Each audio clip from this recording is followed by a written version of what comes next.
संसद के बजट सत्र में वित्त मंत्री निर्मला सीतारमण ने पेश किया मोदी सरकार का अंतरिम बजट। बोली, सबका साथ सबका विकास हमारा मंत्र। मोदी सरकार का बड़ा फैसला, टैक्स स्लैब में बदलाव नहीं करने का किया ऐलान। फिलहाल 7 लाख तक की आमदनी पर नहीं देना पड़ता है टैक्स। अंतरिम बजट पर पीएम मोदी ने वित्त मंत्री को दी बधाई। कहा, देश के भविष्य के निर्माण का है बजट, विकसित भारत के नींव को मजबूत करने की गारंटी है। मोदी सरकार के अंतरिम बजट में गरीब, युवा, अन्नदाता, नारी कल्याण पर फोकस। चुनाव के बाद जुलाई में पेश होगा पूर्ण बजट। 3 प्रमुख आर्थिक रेलवे कॉरिडोर लागू करेगी सरकार। वंदे भारत स्टैंडर्ड के बनेंगे 40,000 rail coach.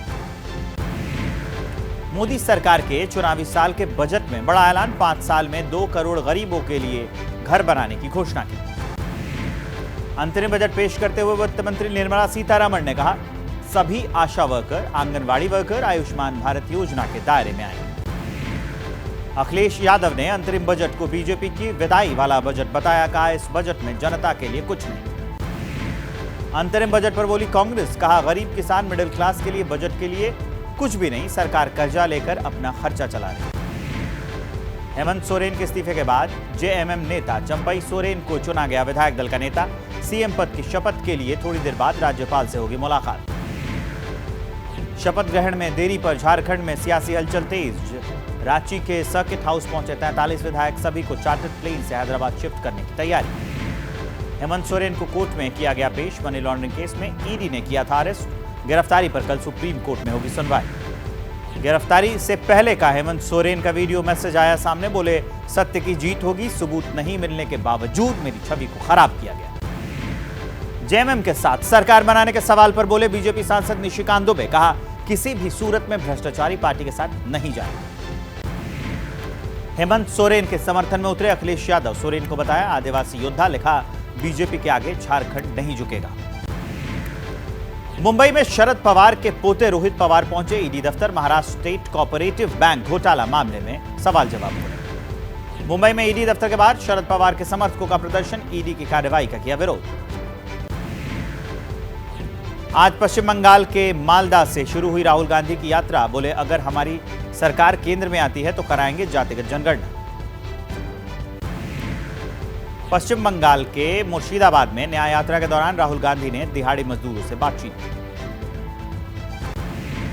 CM Mamata Banerjee को साधने में जुटी कांग्रेस। जयराम रमेश बोले, इंडिया गठबंधन को सफल बनाने में ममता का बड़ा हाथ। टीएमसी कांग्रेस साथ लड़ेंगे चुनाव। मुख्यमंत्री ममता बनर्जी का बड़ा बयान। एक बार फिर बोली, बंगाल में अकेले लड़ेंगे चुनाव। कांग्रेस और सीपीएम के साथ चुनाव लड़ने पर जताया ऐतराज। 3 फरवरी से मिशन नॉर्थ ईस्ट पर रहेंगे पीएम मोदी। 4 फरवरी को गुवाहाटी में चुनावी सभा को करेंगे संबोधित। 31 साल बाद ज्ञानवापी के व्यास तहखाने में पूजा पाठ। पूरे परिसर में सुरक्षा के कड़े बंदोबस्त। कल ही कोर्ट से पूजा की इजाजत मिली। ज्ञानवापी मामले में हिंदू पक्ष के वकील विष्णु शंकर जैन बोले, राज्य सरकार ने कोर्ट के आदेश का पालन किया। तहखाने में अब होगी नियमित पूजा। ज्ञानवापी मस्जिद की इंतजामिया कमेटी इलाहाबाद हाई कोर्ट में दाखिल की है अर्जी। वाराणसी जिला न्यायालय के आदेश को चुनौती दी। बिहार के जहानाबाद में इंटरमीडिएट की परीक्षा के दौरान हंगामा हो गया। देरी होने पर बंद गेट को फांदकर परीक्षा केंद्र में घुसे कई छात्र।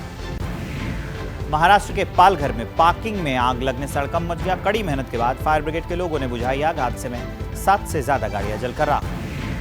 फिर बढ़े गैस के दाम। 14 रुपए महंगा हुआ एलपीजी का सिलेंडर। 19 किलोग्राम वाले कमर्शियल सिलेंडर की कीमत में भी इजाफा हुआ। रामलला के दर्शन के लिए भारी तादाद में श्रद्धालुओं के अयोध्या पहुंचने का सिलसिला जारी है। ठंड के बावजूद दूर दराज से आए लोगों का जोश हाई। दिल्ली एनसीआर में बारिश से लुढ़का तापमान। राजधानी और आसपास के इलाकों में अगले 48 घंटे के लिए येलो अलर्ट। जम्मू कश्मीर के श्रीनगर में हल्की बर्फबारी हुई। बर्फ गिरने से ठंड में इजाफा हुआ है।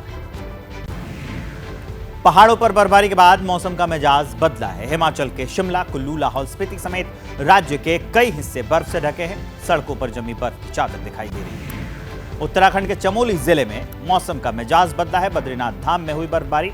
मंदिर के आसपास के क्षेत्र में जम गई बर्फ। अभी बंद है बद्रीनाथ धाम के कपाट। हिमाचल प्रदेश के औली में जमकर हुई बर्फबारी। लगभग 1 फीट बर्फ की मोटी चादर बिछी है। नजर पड़ रही है। बर्फबारी के चलते कड़ाके की ठंड भी पड़ रही है।